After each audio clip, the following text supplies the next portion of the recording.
Assalamualaikum warahmatullahi wabarakatuh. Perkenalkan, nama saya Intan Soleha, mahasiswi dari Universitas Muhammadiyah Kudus.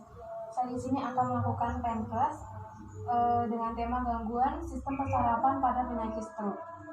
Saya di sini bersama Mbak Amel dan Mbak Ika ya. Sebelumnya sudah siap untuk dimulai ya Mbak? Ya, saya sudah. Saya mulai dari sekarang ya Mbak. Untuk waktunya nanti 10 menit cukup ya Mbak? Ya, cukup. Saya mulai dari sekarang. Ini saya jelaskan tentang stroke. Sebelumnya Mbak Amel atau Mbak Ika sudah mengerti atau belum? Sudah tahu atau belum? Belum. Saya jelaskan lebih dahulu. Penyakit stroke adalah penyakit neurologis yang sering dijumpai dan harus ditangani secara cepat dan tepat. Kemudian stroke ini merupakan kelainan fungsi otak yang timbul secara mendadak dan disebabkan oleh terjadinya gangguan peredaran darah otak dan bisa jadi pada siapa dan kapan saja. Sebelumnya ini saya kasihkan brosur, bisa dibaca dan dilihat Mbak Ika dan Mbak Amel. Kemudian tanda gejalanya sendiri yaitu terjadi kelumpuhan wajah atau anggota badan, misalnya seperti satu sisi saja yang timbul secara mendadak.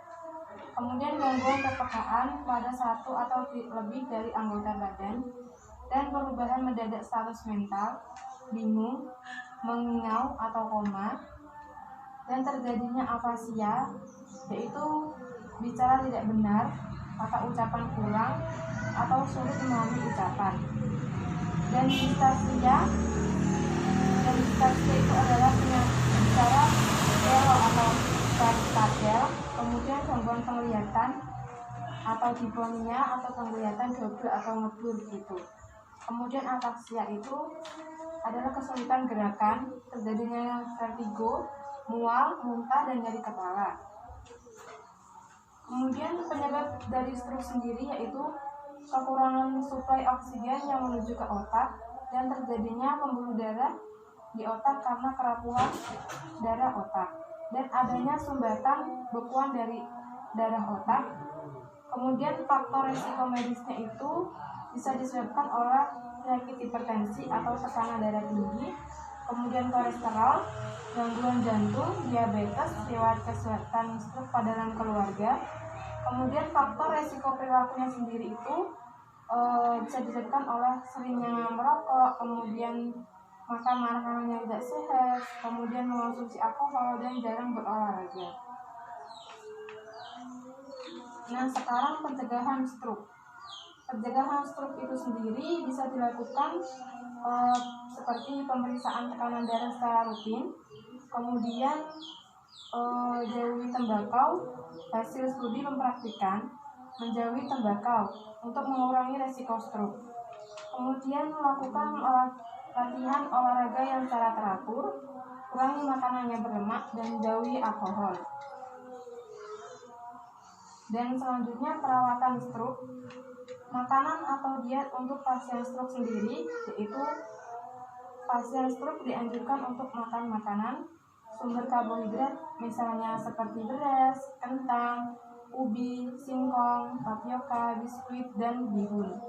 Kemudian dari sumber proteinnya sendiri itu sumber protein hewani seperti daging, kemudian daging ayam tanpa kulit, kemudian ikan, telur, susu, dan sumber protein nabati itu seperti kacang-kacangan dan produk olahan tahu seperti tempe. Kemudian sayurannya itu misalnya seperti bayam, wortel, kangkung, kacang panjang, kelabu siam, tomat, dan toge. Kemudian buah-buahannya seperti pisang, pepaya, nangka, jambu biji, melon, dan semangka. Dan sumber lemaknya bisa diambil seperti minyak jagung, minyak kedelai, margarin begitu.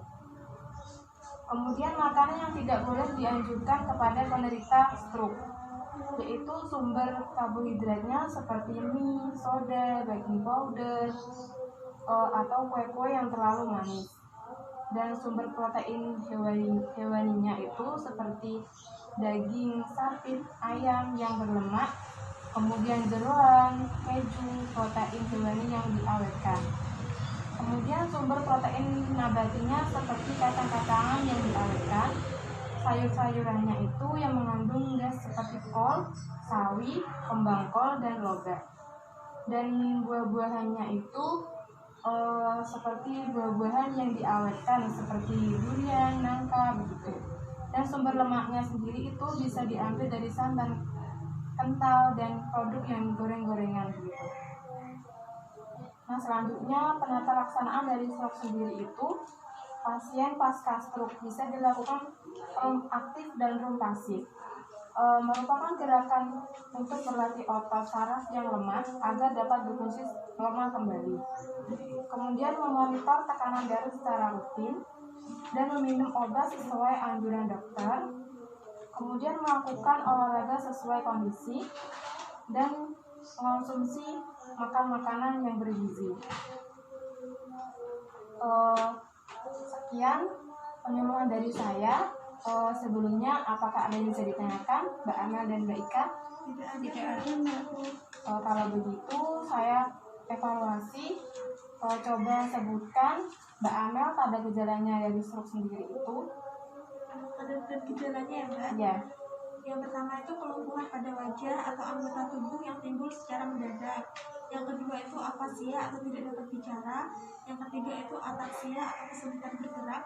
Kemudian vertigo, mual muntah, atau nyeri kepala. Oh ya, benar. Berarti Mbak Amel sudah paham ya mengenai tanda gejala dari stroke sendiri. Iya, alhamdulillah sudah. Coba Mbak Ika jelaskan pengertian dari stroke sendiri itu. Stroke merupakan kelainan fungsi otak yang timbul mendadak yang disebabkan karena terjadinya gangguan peredaran darah otak dan bisa terjadi pada kapan saja dan di mana saja. Baik, kalau begitu Mbak Amel dan Mbak Ika sudah paham ya mengenai Penkes yang saya jelaskan tadi. Iya, alhamdulillah sudah paham. Kalau begitu saya pamit terlebih dahulu, semoga bermanfaat. Wassalamualaikum warahmatullahi wabarakatuh. Waalaikumsalam warahmatullahi wabarakatuh.